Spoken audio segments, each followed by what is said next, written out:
Hello and welcome back to the channel, everybody. My name is Dark Sage Walker, and before I get to talking at length about anything too much, let's quick roll that D20 and see what soundtrack we get. Alright, classics again. So if I roll classics one more time in a row, then I choose the next time. Alright, so just a little bit of news to share with you guys. It's not the most positive of news, unfortunately. I did get my test results back, and unfortunately your boy tested positive for the thing. I shouldn't have to tell you what the thing is, but I mean, we all know exactly where this is going. So that's been a spot of contention for me. And I guess contention isn't the right word, just sort of like a little blindsided by it, like, whoa, really? All this time I managed to avoid getting it, and, well, no one's invincible, I guess. It is interesting that I thought it was just the regular old flu, and then I get the test results back, they're like, oh, you a fucking idiot? To which I respond, does this look like the face of genius to you? You know, just saying. There we go. So that is the latest news on that front. I'm not super happy about it, but you know, what can you say? It is what it is, which is damn near meaningless phrase. Let's be fair, it's not a phrase that particularly means anything, but again, you get what I'm saying. What I'm getting at with all of this is basically just, hey, don't lose hope if you manage to get the thing, because I thought it was just the regular old flu, and it wasn't. But that's what I thought, and there we go.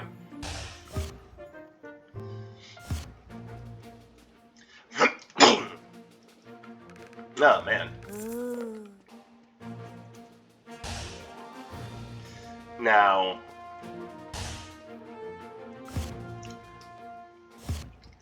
that having been said, we're going to go ahead and move away from that topic and move on into what I was planning on talking about today, which is a good deal about diversity in video games.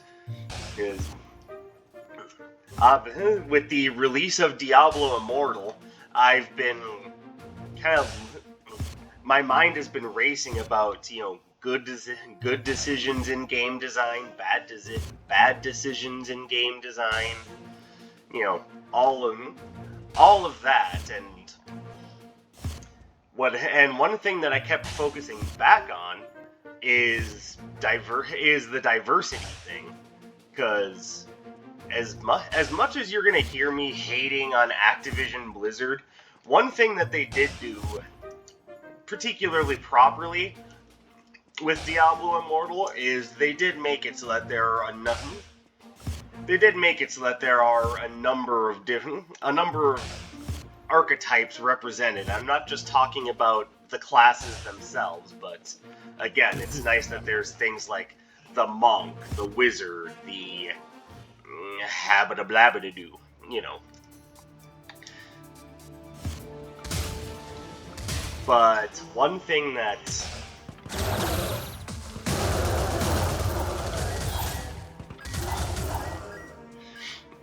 But it's also worth pointing out that, oh, hello, that's a nice early find. I'll have to see if there's any way I can make that worth my while.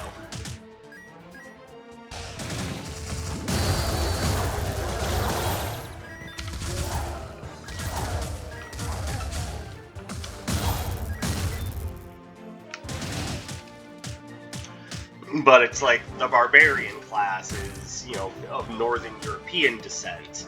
I believe the monk is, I want to say Tibetan, but I don't exactly have the design doc or the knowledge on that, but you know. Then it looked like the wizard in Diablo Immortal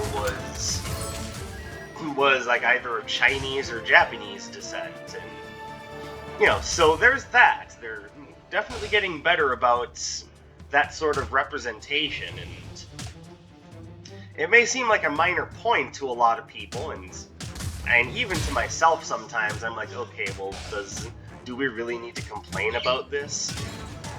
And there are times in which I think, why am I attacking southward?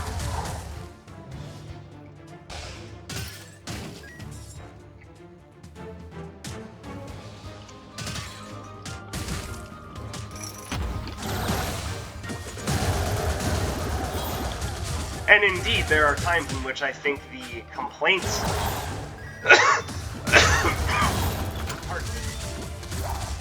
There are times in which I think the complaints about certain, you know, character backgrounds are a little overrated. There are times in which I think it's worth bringing up, and times where I think it isn't. Because ultimately, in the grand scheme of things, oftentimes that particular bit of design decision doesn't make that much of a difference. Why are you guys still alive? Stop it! Oh my god, I'm getting frustrated.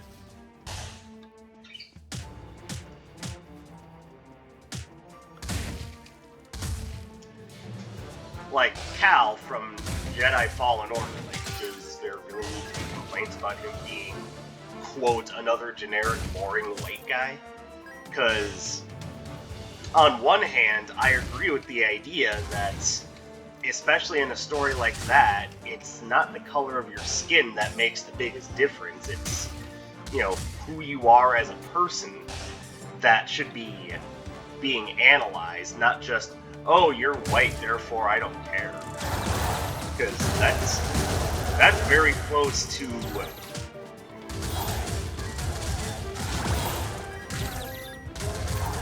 Yeah, that's very close to the, well, I'm just gonna hate you because, you know, just for the, well, no, that is what you're saying. You're saying you dislike someone just because of the color of their skin. Okay, the Earth-based summoners are kicking my ass.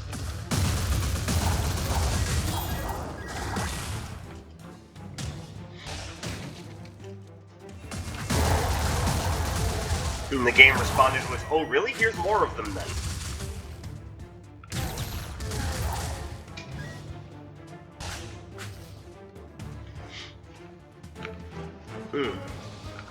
It is going to be a very interesting and, if I'm not careful, very short run.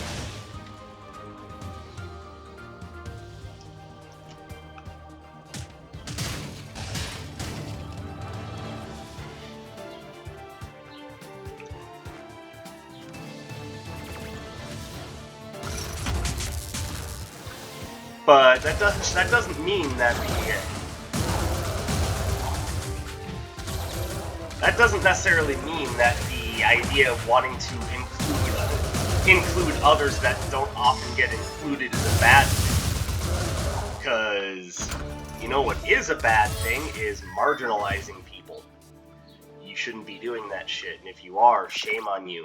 Didn't your parents ever teach you any better? You bastard.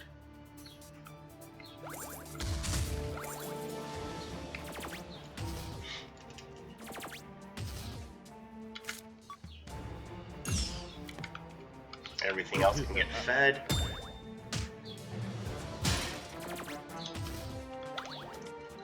Alright. And I don't want to spend too much money on the first floor, but yeah, 381 damage is not a good way to start things off.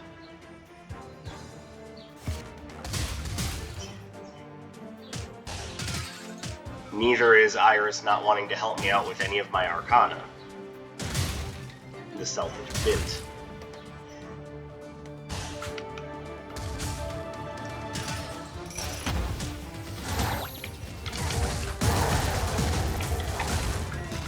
God, I can't stand these guys.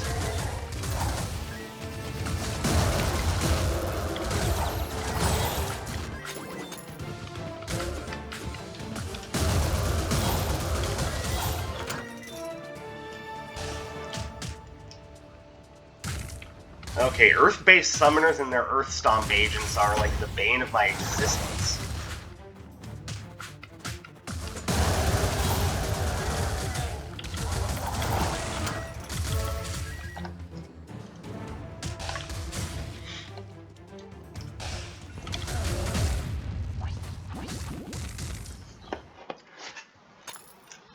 That was perhaps the most embarrassing run I've ever done.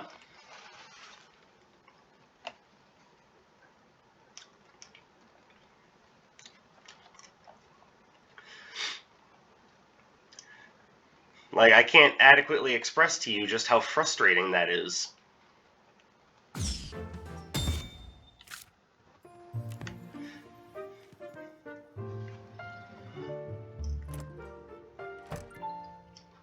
Okay. Well, how about we do this then? Because we are talking about diversity in gaming, I want to keep the same principle, but let's change some things around.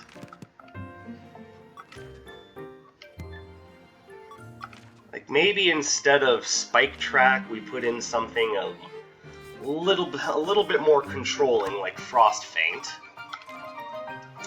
Instead of Tidal Blast.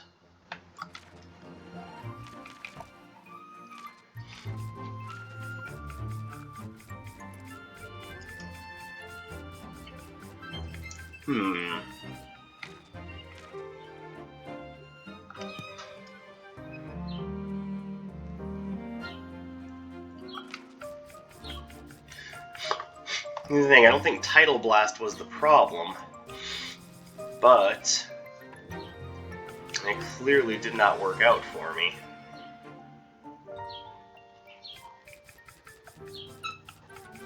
So maybe what I do is keep Tidal Blast.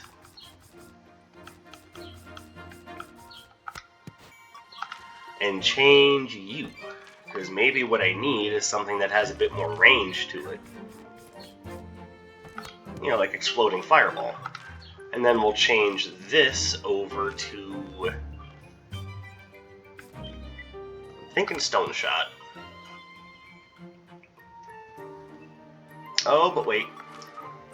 If I want the maximum bonus out of... There we go.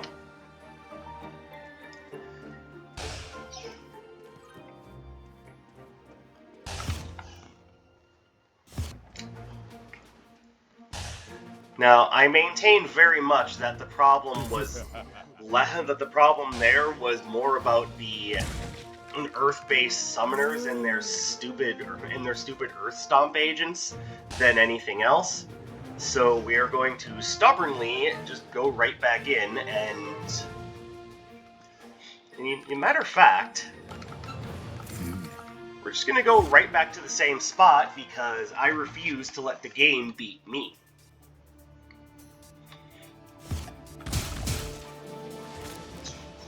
I'm sure every single one of you is like, hey guys, get ready for Dark Sage to fail again.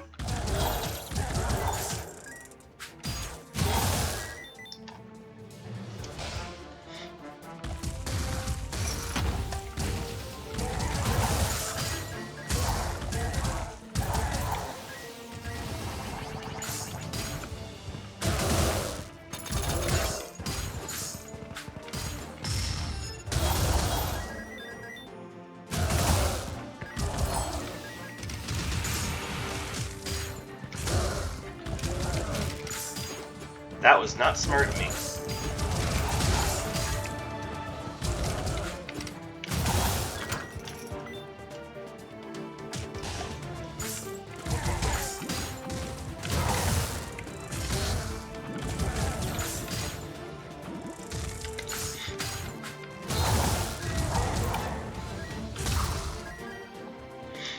Alright. Oh, you don't give me the same good options like you did last time. You suck.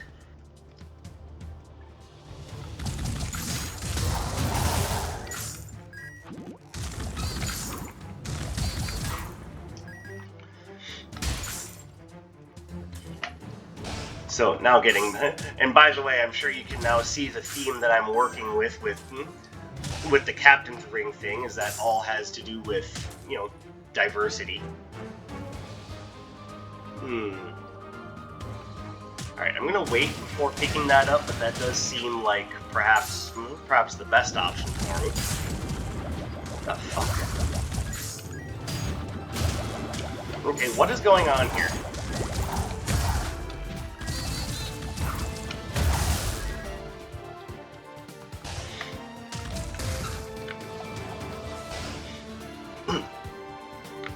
Seems like every time I try to talk, something comes up to just hold me in my tracks.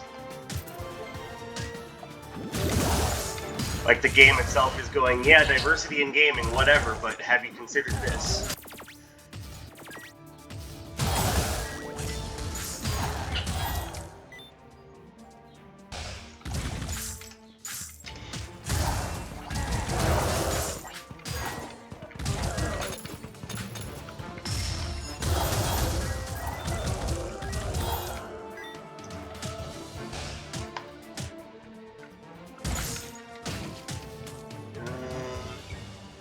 Probably going to take the Pathfinder's knapsack. I should still be able to afford the Frost Feint upgrade and Rushing Typhoon.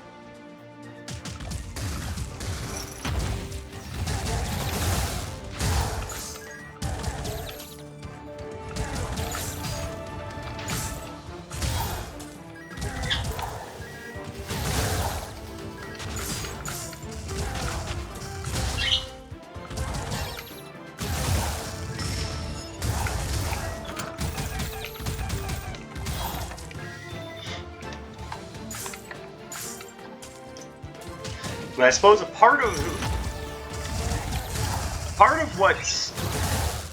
what made me start thinking about this is I was also thinking about it just from the perspective of the D&D games that I run, and obviously just about everyone and everything under the sun gets represented there. And it sometimes makes me ask, is this the sort of thing that's particularly important? To which I would argue, I mean, yeah, kind of. If you're trying to build a living, breathing world, you can't expect it to only be populated by, like, you know, elves, orcs, and humans. At least in D&D sense.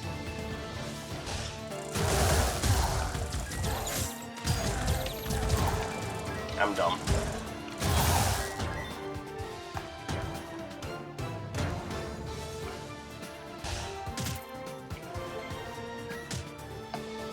Alright, so now let's go ahead and grab those. Pardon me.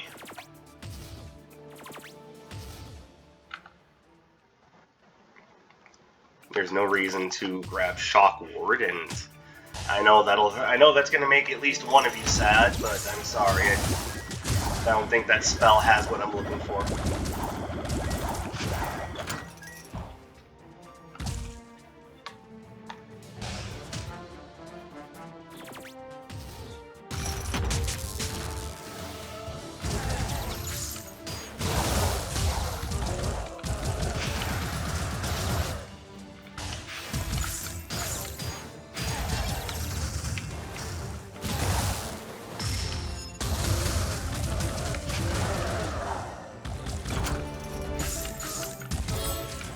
Alright, I actually made it past the first floor this time, yay!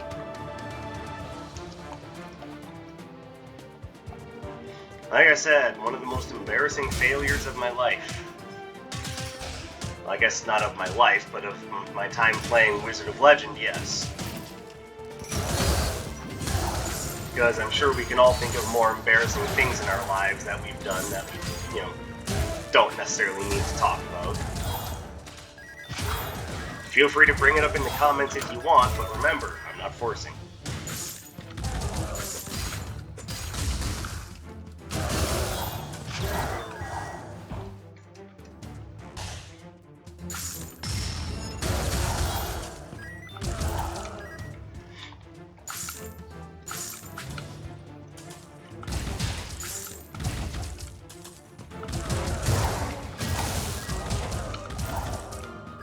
Do you have anything I want? I mean, not really. Like, as much as I like Ignition Drive, I'm not going to pick that up. Might grab Bouncing Bubbles, though. But let's wait and see how things are looking towards the end of the floor.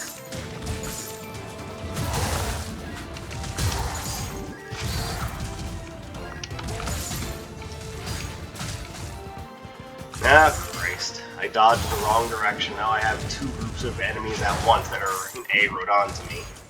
And I can't get it. Three groups of enemies that are now aggroed onto me. I can't get anything done because the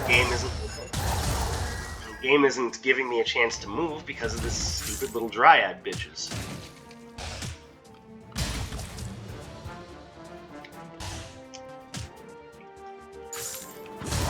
Yeah, what you just saw right there is a good example of how things can get out of control if you aren't paying attention to what's going on, which is why one of the bits of advice I have to anyone looking to get anywhere in Wizard of Legend is know your escape routes.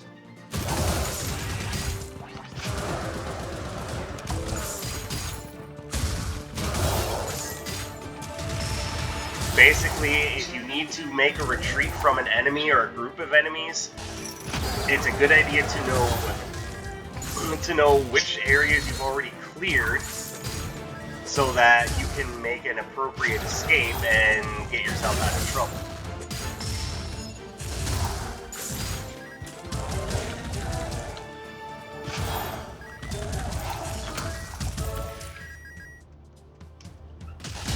Basically, don't run into fresh groups of enemies when you're trying to escape another.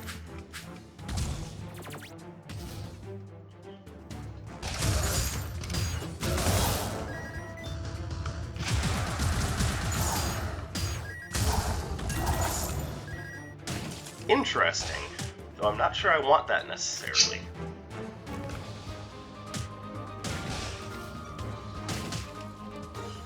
Well, there's Iris, but like I said, I don't really want any of these things. And increasing the prices of everything, or if it's the other one, making it so that I lose gold every time I get hit, is not a good thing to be having to deal with early on, so kind of at an impasse.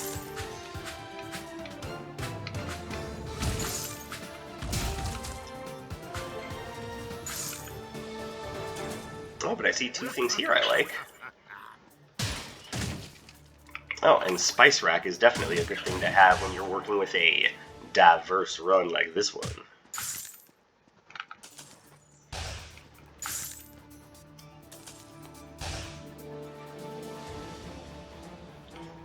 Alright, we're gonna quick run around and finish filling out the map.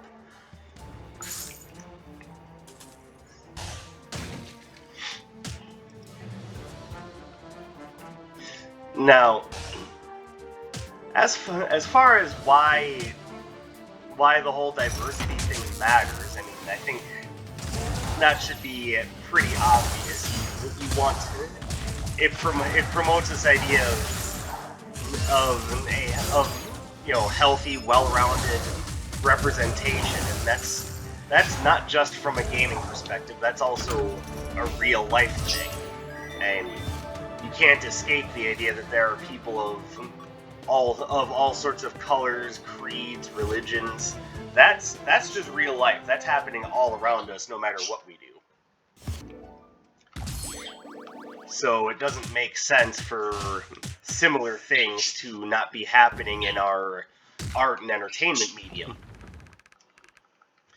Now, again, I think it gets a little out of hand when people start bashing the idea of someone or something simply being white, because I was taught not to discriminate against people because of the color of their skin. And why that's seemingly something that we're willing to put on the back burner just because of things like Black Lives Matter. It doesn't make any sense to me.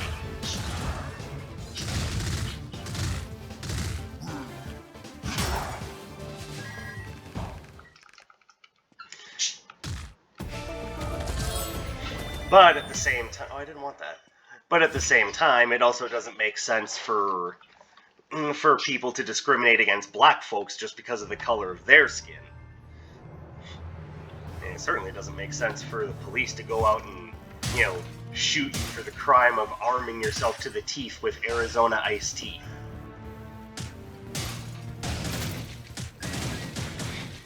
Now, I'm not trying to make this too political, so I'm going to kind of clip this conversation on the head there, or at least that part of it.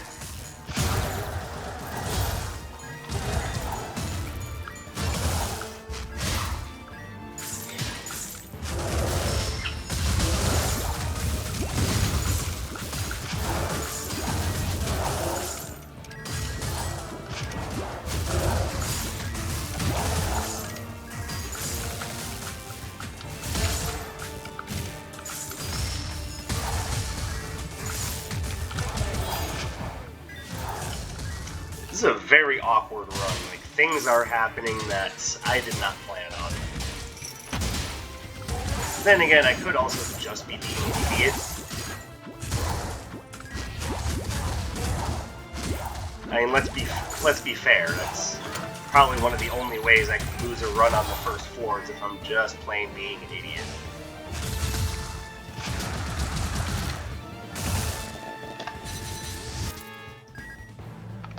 That's definitely good for a power build.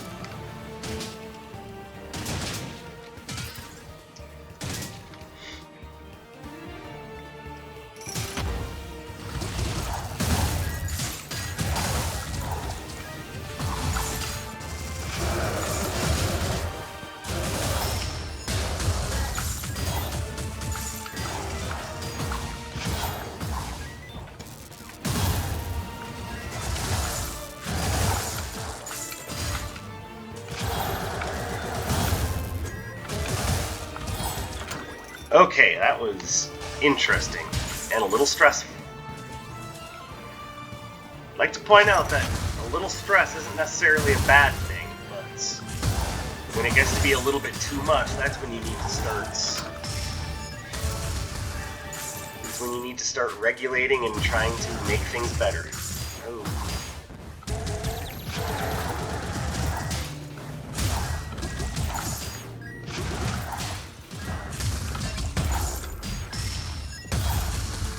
Alright, can I stop sucking now? I'm making a lot of really bad decisions. My brain is preoccupied with silly crap. Okay, we're gonna pretend that didn't happen because that's just a really stupid means by which to block one's attack.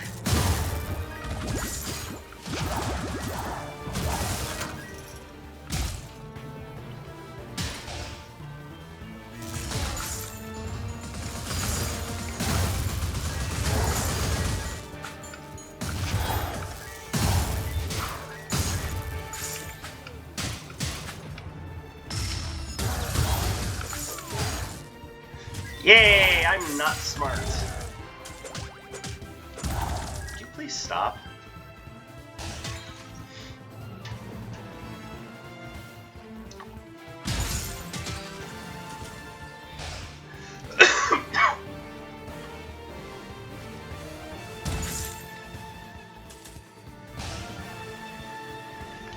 But I always enjoy seeing different takes on the whole diversity thing in gaming.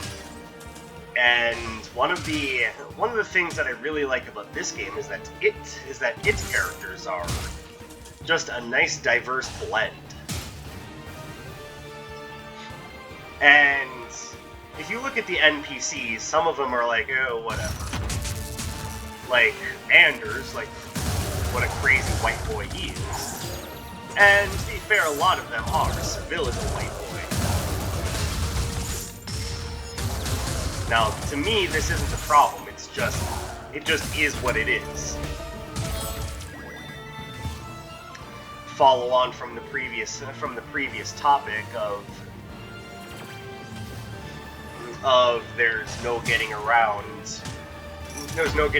who's in our world or what they are or look like. And would kind of meet face to face with my thought process there. But then you look into all the council members, and they're definitely supportive of the whole idea. Zeal is an athletic white lady. Freya is from presumably the Norse realms, judging by just kind of some of her actions and the idea that she's all about the ice.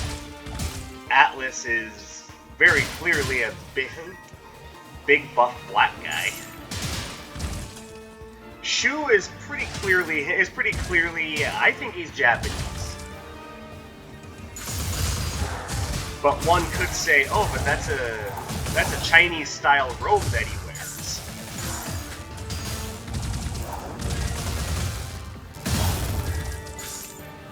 Okay, can you stop now? Okay, I don't think it's just Earth-based summoners, I think it's just elemental summoners in general that are giving me problems today.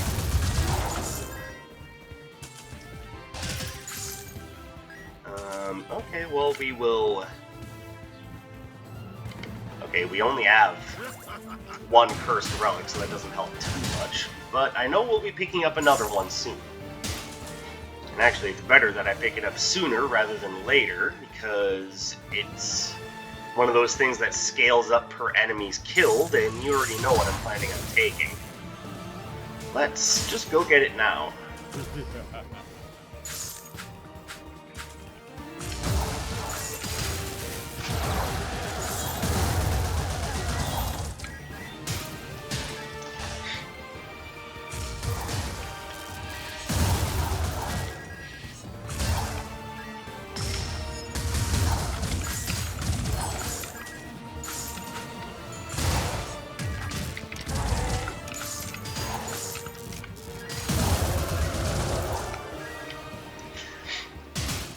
See, then the twins themselves, see, with names like Juno and Summon, are they representative of like the, I mean, I hate to put it like this, but just because I don't have a better word, are they indicative of the Native Americans?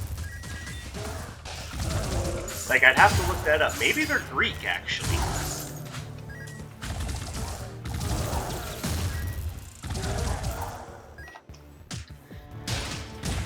And you can filter that down all the way even to their individual fighting styles. Because it's pretty clear that Atlas has a very kind of like big beefy guy fighting style. Like, I would almost, yeah, like, if you were to tell me that he was a wrestler, I would definitely believe you. And when I say wrestler, I don't mean pro wrestler, I mean like someone who does more than just put on a show. Darksage, that's not fair. Those people actually do know how to fight, and it's a misrepresentation to say that they don't. I get it. That's not even necessarily the whole point. The point is, they do what they do to put on a show.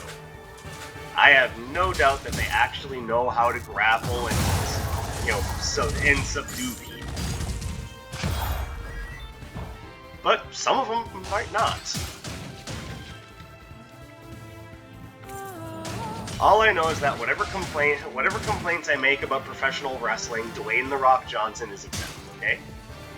So long as we agree on that. Cool? Cool.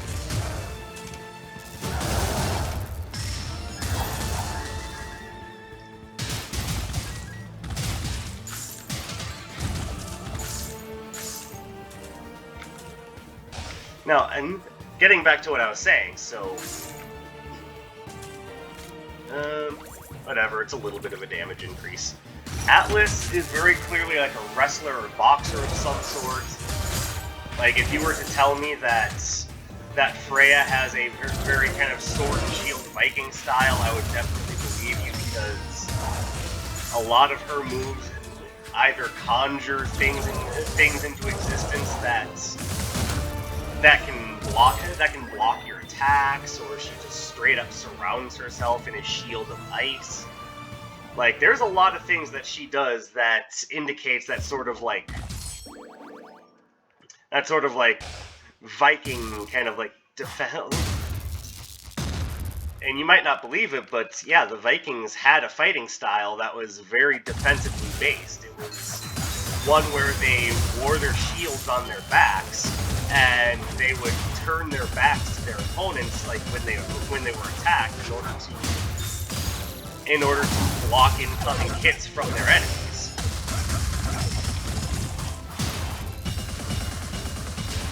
I don't know the name of it, but some of you probably know what I'm talking about. And that, to me, seems like the fighting style that Freya uses. The twins, as you just saw, have a very fast, frenetic, sort of like Street Fighter mentality where... And I know that doesn't sound like a legit fighting style, but that, I mean... You can see it in the way that they act. They're used to both of them being able to weigh in on what's happening.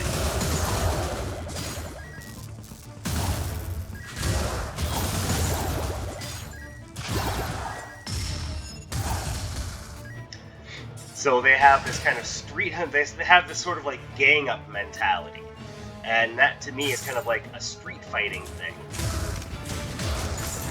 So hopefully you understand when I use that term that I'm not talking about the Capcom fighting game series, even though they can throw electric Hadokens. I get that.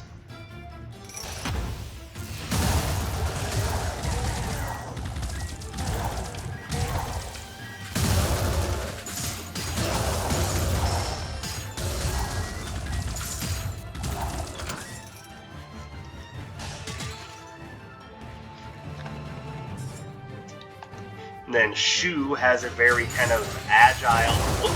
It looks like it's based off of crane style kung fu, is what it looks like. But you could also argue that it's based off of that circle stepping style that Aang uses in Avatar: The Last Airbender, and I would believe that as well.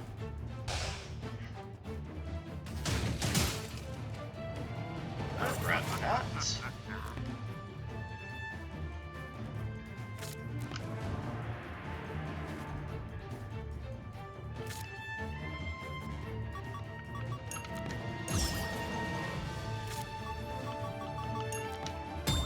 There we go. Is there anything else I have that I can just throw away?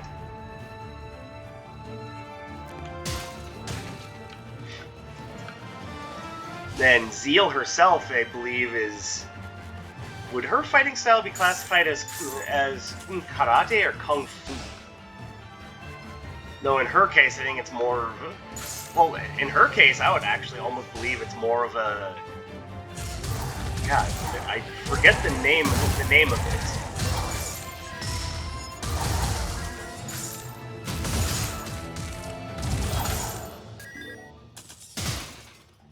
Hold on, I'm gonna remember this. I swear I am.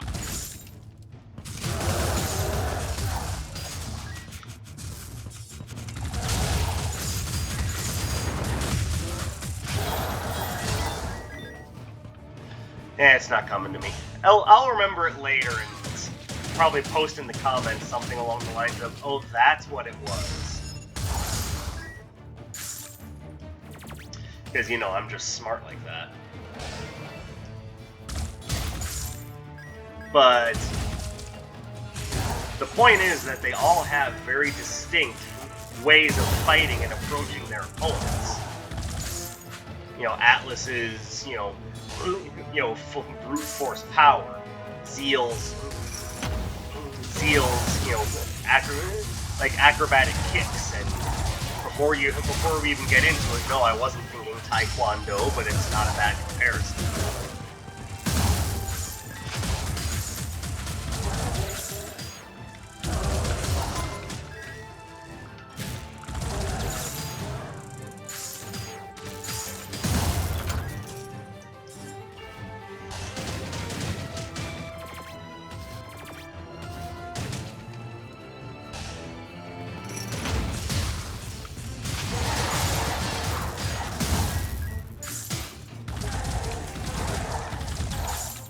Then I guess Sura himself is kind of like jack of all trades, master of none. He's like...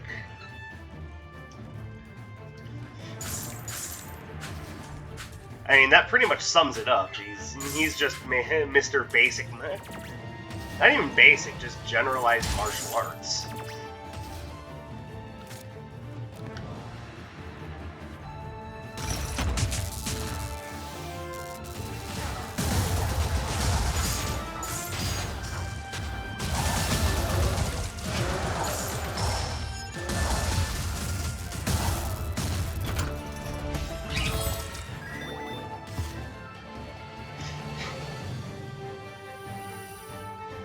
I'm trying to decide whether or not I want to upgrade my robe. I'm not sure it's worth it, considering that I'm... You know, I'm gonna go for it anyway, screw it.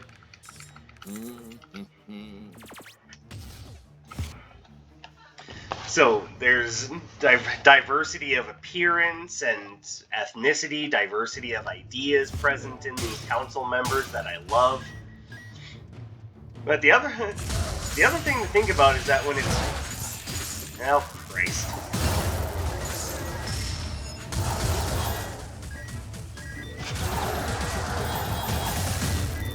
Is that if you really want to see diversity in gaming, one of the best places to look is in fighting games.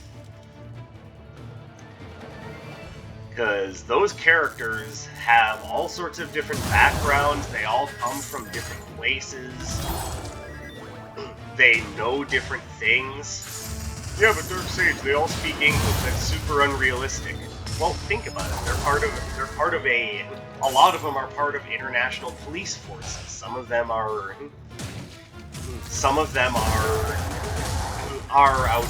out doing other jobs. One thing that's true of all of them is that they are travelers. And I think the thing that we need to realize about them, about the idea that they are travelers, is that they're likely to be going out. Oh, I guess I didn't need to. Okay, I didn't think that one through clearly enough. Oh, but I can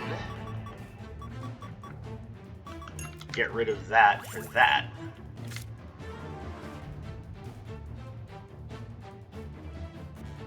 And I'm not too worried about my critical hit rate. I want the Curse Eater's mask on, damn it.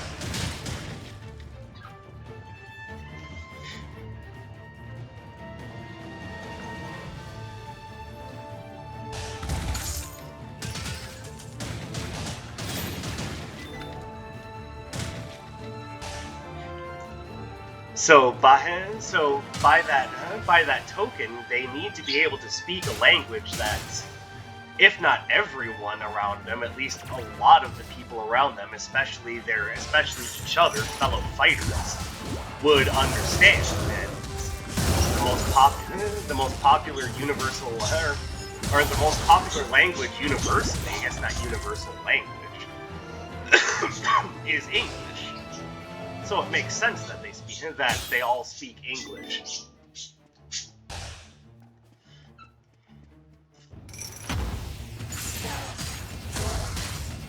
Now that is again not exactly the most fair scenario, because I am of course a stupid American,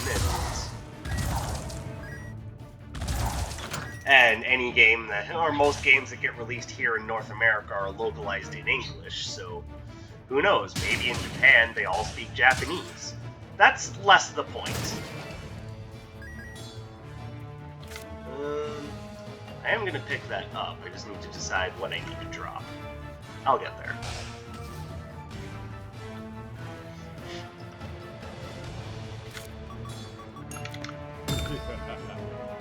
Here we go.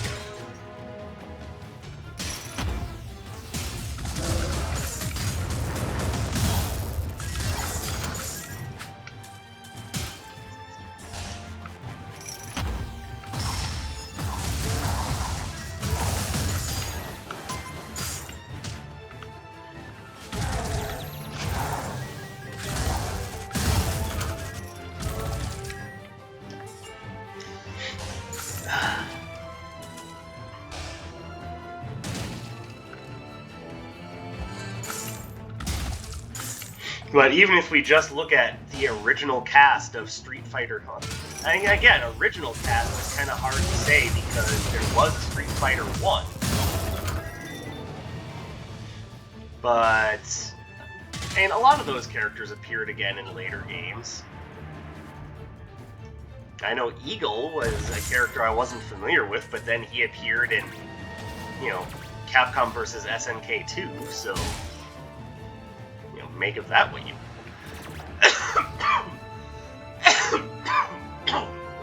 Sorry, my cough drop ran out, and it's causing me problems.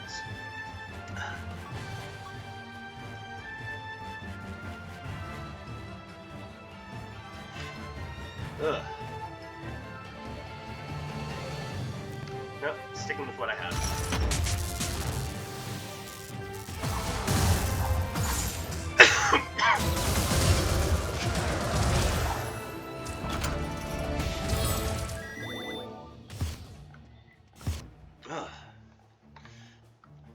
My apologies. Obviously, being ill with the thing is... you know, not fun, but move away from that.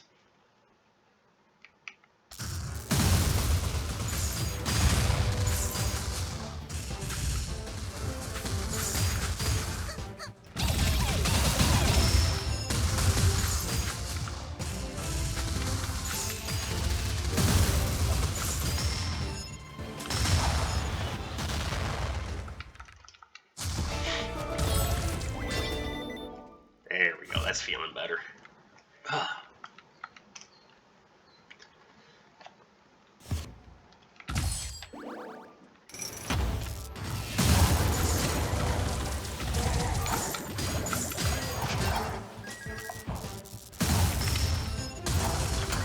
God damn, my damage is getting nuts.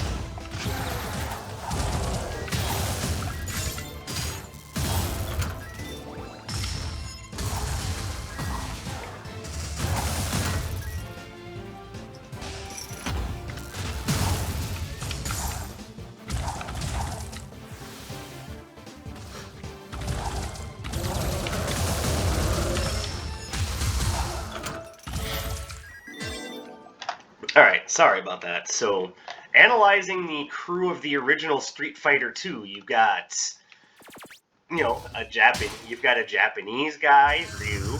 Chun-Li is Chinese. They both practice two very different styles of martial arts. Blanca, I mean, he's from Brazil, but I think originally he was supposed to be Guile's American buddy Nash. Or was it Nash, or Charlie, or... I forget, I don't know Blanca's backstory. He was never one of my favorite characters. That was not smart, it wasn't even what I was trying to do.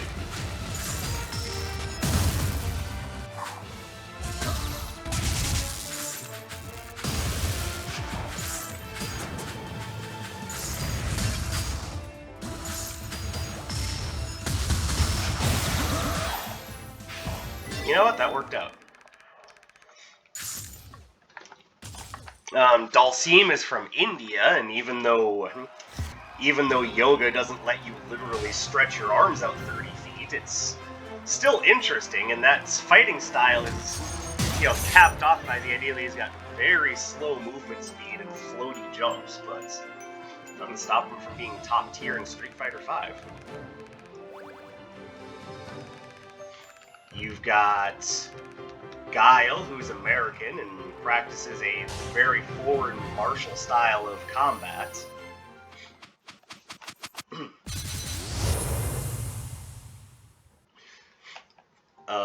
Who am I missing? And remember, this is the original Street Fighter 2, so I'm not even talking about Cammy, Fei Long, or Thunderhawk, who, by the way, is Mexican. And I guess I am going into it. Cammy is British, Thunderhawk is Mexican, Fei Long is technically Chinese, but he's from Hong Kong, which was owned by the British at the time of Super Street Fighter 2's release. And DJ is Jamaican. And he was one of my favorites. If you got cornered comboed by DJ, you know what I mean. But anyways, back to the original crew. Zangief, the big Russian wrestler. And that's more what I mean by a grappler style. He's kind of the original. He's the one of the originators of the grappler style. Let's see, E Honda is also Japanese, practicing a very traditional sumo style, which I think it's cool to see that represented in games because it's such a traditional part of Japanese life that doesn't really show up all that often. So it's cool to see it represented when Honda is part of a Street Fighter game. And I know for proper Japanese pronunciation it's Honda, but you get the idea. Am I missing anyone from the original Street Fighter 2 cast? Again, I'm just going over the playable characters, not the bosses. Because again, I know, they all have their own things, like the Muay Thai fighter, or this strange combination of ninjutsu and flamboyance, or boxing. Damn it, I kind of went into it. The point that I'm making is that when you're designing a fighting game, you are definitely tapping into that well of diversity, and every character is at least a little bit different. Well, in the original Street Fighter 2, Ken and Ryu were absolutely the same. That's true, and I will quickly talk about that before signing out on my video. And so in the original Street Fighter, not Street Fighter 2, Street Fighter, they actually were literally just palette swaps. It was, Ryu and Ken were essentially just player 1 and player 2 because there was one playable character. But there was a versus mode, and the two playable characters were essentially the same. So when Street Fighter 2 came out, they were fleshed out a little bit, to the point where Ken is now an American traveling to Japan to learn the Shotokan style, which later became the Assassination Fist and in Street Fighter lore. But then in later games they differentiated the two. So even though they had a lot of the same moves, they had different ideas behind them. Such as Ryu focused more on being able to project energy, so his Hadokens became stronger. Ken became a more quick fighter, so his Hurricane kick started scoring multiple hits and being more of a combo thing. But again, the idea of diversity is there. It's a Japanese guy and an American guy who are an American guy who traveled to Japan to understand more about a fighting style, but I would also say probably a culture thing. And they're best friends, so again, the idea of diversity in fighting games is a strong one, and I'm sorry that I didn't do all this talking during the episode, but as you could see, I was, coughing stuff up and getting manhandled, so I had to put it somewhere. But I think that's going to do it for now. I wanted to talk about this because it was something that was front and center on my mind, and I don't know, it just sounded like a good topic to talk about, so thank you guys very much for watching. I appreciate your continued support. If you'd be so kind as to drop me a like, leave me a comment, subscribe to the channel. All of that helps out quite a bit, as, the algorithm beast needs to be appeased somehow, and I'd rather it not be with my face. And that's about it. I've really got nothing else, so thank you for spending some of your free time with me, and I will see you next time. My name is Dark Sage Walker, and I will be seeing you.